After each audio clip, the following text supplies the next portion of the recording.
I no longer fly into Canada with weed. I fell for that a couple too many times. But I do always fly. I'm a nervous flyer. Any nervous flyers in here? Yeah. And do you medicate before you get on the plane? You do? Yeah, me too. I take like 100 milligram edible.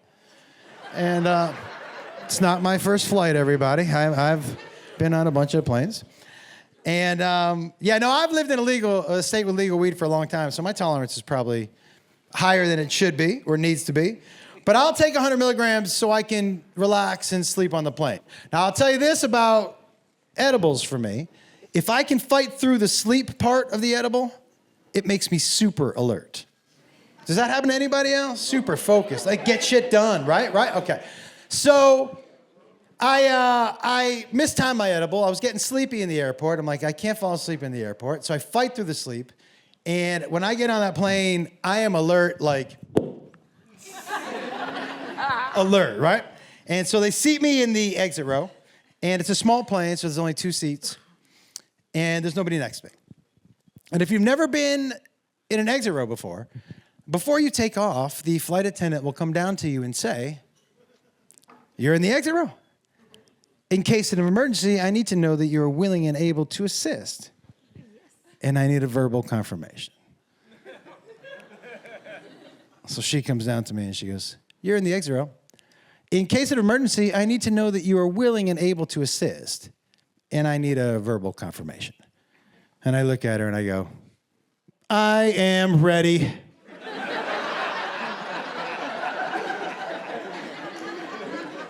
And she said, "I definitely did not ask you that." She said, "I need to know that you're willing and able to assist, and I need a verbal confirmation." And I was like, "Yeah, I'm willing and able. I'm also ready." By the way, she was pretty funny. She was like, "That's great. I'll let everyone know." And she walked up the aisle. Now, look, guys, when I'm that focused, I'm lasered in on my job. And my job is to be willing and able to assist, right?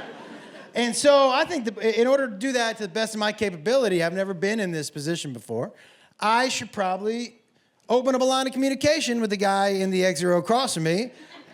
My thinking at the time is, if shit goes down, better to be a team, you know? At least we should have a get to know you. So he's got the earbuds in, and I'm going, "Hey, oh!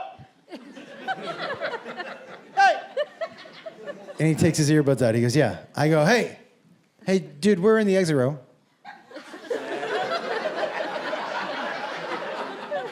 And, we need to be willing and able to assist, so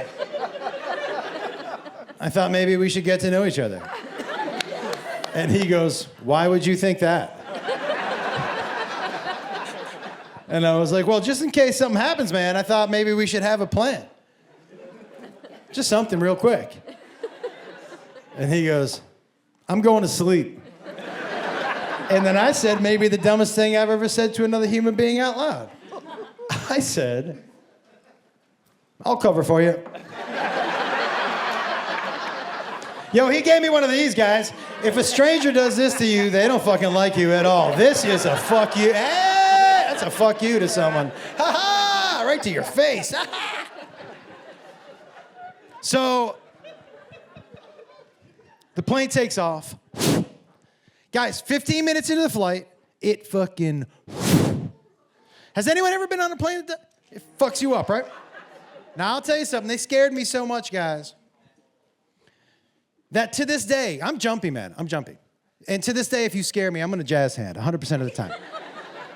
Not only am I going to jazz hand, it's going to come along with this noise. Ah!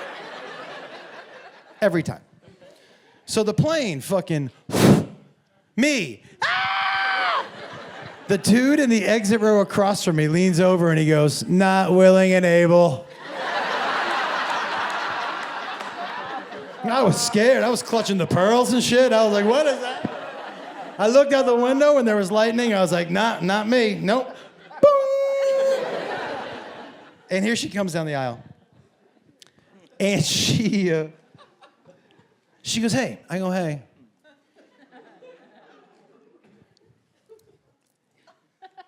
you remember when we spoke earlier?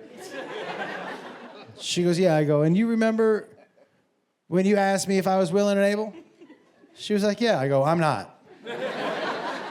She said, you're not willing and able? I go, or ready. I'm not that guy anymore. I don't know where that guy went, but he's not here. So I said, can you switch me out? And she was like, what do you mean? I go, well, don't you have an alternate for the... She said, you think we sell alternate seats for the exit row? And I said, yeah. And she was like, no. But it's just a weather pattern. I promise you it's going to be okay. It's going to be okay. We're going to fly through it. If you need me again, ding me. And I said, okay. So I'm sitting in the exit row. And guys, if you've taken an edible before, you've had at least one bad night where shit spiraled out of control and you were just trying to talk yourself down off the ledge. I was doing exactly what all you guys do. I was in that exit row, rocking back and forth, going, you're okay. You can't OD on an edible, I don't think. Does altitude make you higher? Like, just fucking spiraling, right? And I'm starting to calm down a little bit in the plane. Me. And I was like, hey, fuck this. And I tapped the dude on the shoulder. He's sitting in front of me. And I'm like, hey. And he goes, what's up? I go, how's this flight been for you? And he goes, it's fine. I go, cool, switch seats with me. And he was like, what? I go, dude, I don't know if you know this, but back in this row, you have to be willing and able to assist. I'm just not anymore. So just switch seats with me. And he goes, dude, I don't want to sit back there. That seat doesn't recline. Guys, you know, I walked on the plane 100 milligrams of confidence. I am now 100 milligrams of anxiety. And I'm trying to explain to this dude, yo, man, this is where the heroes sit. Do you know what I mean? This is who helps the survivors off the plane, bro. I can't even help myself right now. I need you to sit here.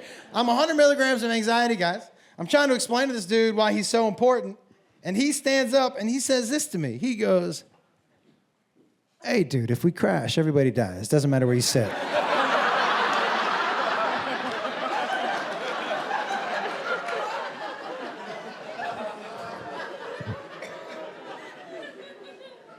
Ding, ding, ding, ding, ding, ding, ding, ding, ding, ding, ding, ding, ding.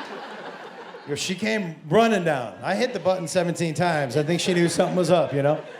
She goes, yeah. I go, hey, this guy just said if we crash, everybody dies. Doesn't matter where you sit. Willing and able, doesn't matter. When you crash, everybody dies. Once you crash, everybody dies on this plane? And she goes, could you keep your voice down a little bit? She said, first of all, we're not crashing. We're not crashing. We're not crashing. And she looks at the guy and she goes, why? Why would you tell him everybody dies? Why would you say that to him? And the guy goes, he's a grown man. That stung a little bit, I'm not gonna lie to you. I was like, oh. I don't blame him, man. He sat in front of two. Ah! He's not sure what's happening behind him, really. So I say to her, I go, look, I'm about to freak out. I don't feel prepared or ready for this seat, and switch me out. And she goes, I really don't know what to do. We've already calibrated the weight on the plane. And I was like, well, what if I don't believe in that? She was like, yeah, that doesn't matter. I said, I don't know what to do. And she goes, me neither. We're just gonna have to see how it goes. And I was like, ask the captain. She was like, what? I go, ask. If the captain makes an announcement and is like, hey, will someone switch seats with this dude because he's scared? Everybody loves the captain. Somebody's gonna be like, fucking, aye, captain. And they're gonna come by and they're gonna switch seats with me. Do me a favor, ask the captain. And she goes, you want me to ask the captain to see if someone will switch seats with you because you're scared? And I was like, yeah, that would be great. Thanks, I appreciate it, yeah. Guys, not kidding, 5 minutes later.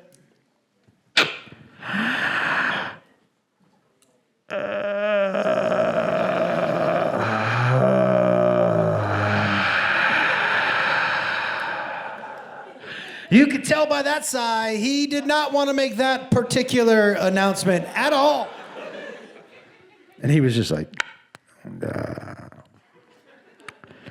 this is your captain speaking. I want to apologize. I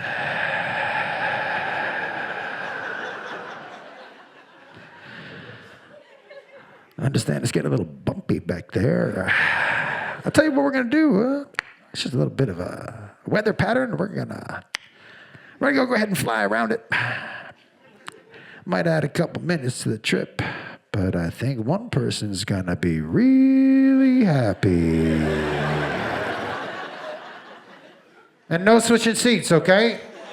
He said that with his real voice. That's not his sexy one. He was like, hey, dude. He was talking to me, you know?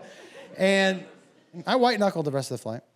When you land, a lot of times the flight attendant and pilot will greet you on your way off the plane. Thank you for flying with us. We appreciate your business. Thank you for flying with us. We appreciate your business. Thank you for flying with us. We appreciate your business. And I walked up and she was just like,